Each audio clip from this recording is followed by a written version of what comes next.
Parliamentary clerks are set to receive a new retention payment alongside salary revisions as Parliament looks to tackle rising attrition and retain specialist staff. So, who are these officers working behind the scenes and why are they becoming harder to keep? Caitlin Ng takes us behind the chamber.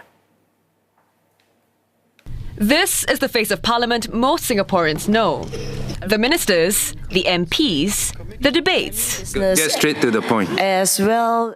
Order, order. But behind every sitting is a team of specialists you almost never see. So who are these people? Well, let's start with the one overseeing Parliament's day-to-day operations, and that's the Clerk of Parliament.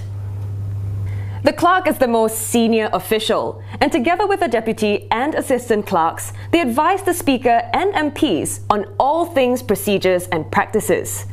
They're seated right here, just below the Speaker's chair.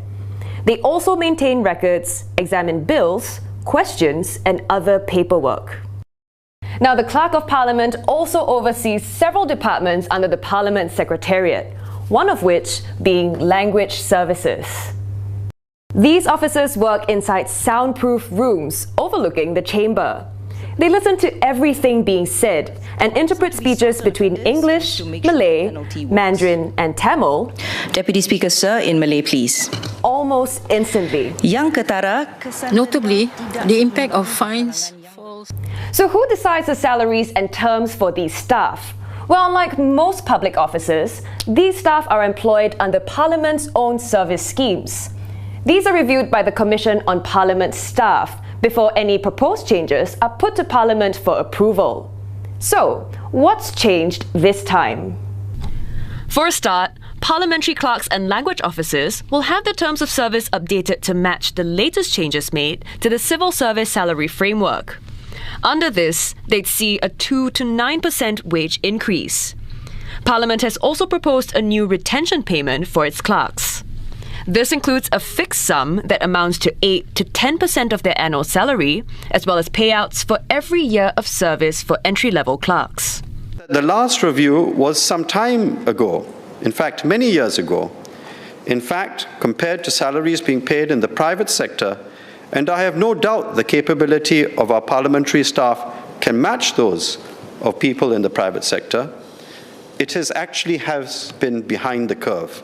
We have been quite homogeneous in our approach towards recruiting or even retaining staff. And I think that this current move with the parliamentary staff may actually be something that's in the pipeline, that we look at specific departments, specific function, case by case, and do certain approaches that will be unique to the requirements of these particular entities. And more importantly, align with the professional sector outside.